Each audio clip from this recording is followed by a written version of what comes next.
Repent, తెలుగులో ఏమంటారు రిపెంట్కి? పశ్చాత్తాపం లేకపోతే మారు మనసు. హెబ్రీ భాషలో ఉన్న దాని అర్థం కొరకు రిపెంట్ అని మాత్రం టైప్ చేస్తే పశ్చాత్తాపం అనేది వచ్చినను సరి అని ఒక meaning.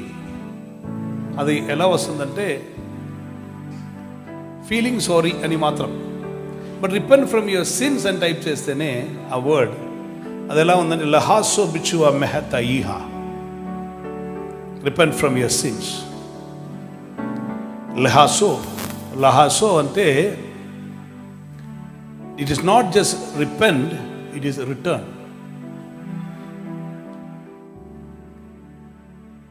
See, you are going to do something and when you came there, you repented. When you repented means you have to return. పశ్చాత్తాపపడుట అంటే తిరిగి వచ్చుటే.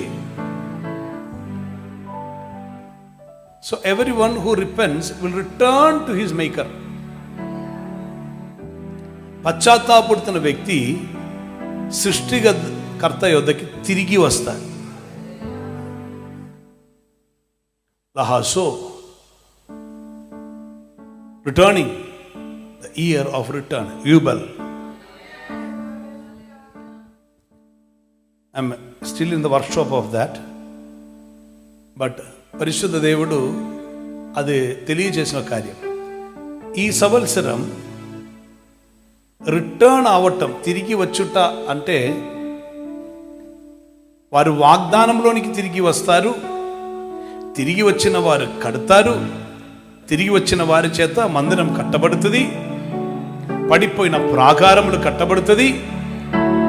ఈ విషయములన్నీ చెప్పిన అదే దేవుడు వేరొక విషయం కూడా చెప్పారు. యూబల్ is return to God in such a way, knowing that you are far away from God, the feeling will bring forth repentance. అయ్యో నేను దేవునికి దూరం అయ్యానే అని ఉన్న ఫీల్ వచ్చినప్పుడు పశ్చాత్తాపంతో అక్కడ ఉండరు, యు రిటర్న్. తండ్రి ఇంటి నుండి వెళ్ళిపోయినటువంటి కుమారుడు ఎప్పుడు పశ్చాత్తాపడ్డారో, పశ్చాత్తాపడిన వాడు అక్కడ ఉండిపోలా. నేను అసలు పశ్చాత్తాపడి అయ్యో నేను తప్పు చేసిన తండ్రి నుంచి వచ్చానే, అయ్యో నేను ఇలా ఉండిపోయానే, అలా చేయకుండా ఉండాల్సిందని చెప్పి అక్కడ ఉండలేదు. He came back. తండ్రి ఇంటికి తిరిగి వచ్చాడు. ఈ తిరిగి వచ్చుటలో ఉన్న ప్రత్యేకత అక్కడ ఉంటే, లిసన్ కేర్ఫుల్లీ, పశ్చాత్తాపమును బట్టి తనలో మార్పు కలుగుతుంది. Are you listening? ఈ తనలో వచ్చిన మార్పు పశ్చాత్తాపం, తన నీతి. హీఈస్ కరెక్టింగ్ హిమ్సెల్ఫ్, తన రైచియస్నెస్ లోనికి వస్తారు. కానీ తనలో ఉన్న పశ్చాత్తాపంతో ఇతడు తిరిగి తండ్రి వద్దకి వచ్చాడు. చూడండి, అప్పుడు తండ్రి యొక్క నీతి నెరవేర్చారు. ఆ నీతి ఏమిటంటే దాసుడుగా వచ్చిన వానికి కుమారునిగా ఉన్న స్థానం ఇచ్చి ఉంగరం వేయించి అధికారిగా చేసి.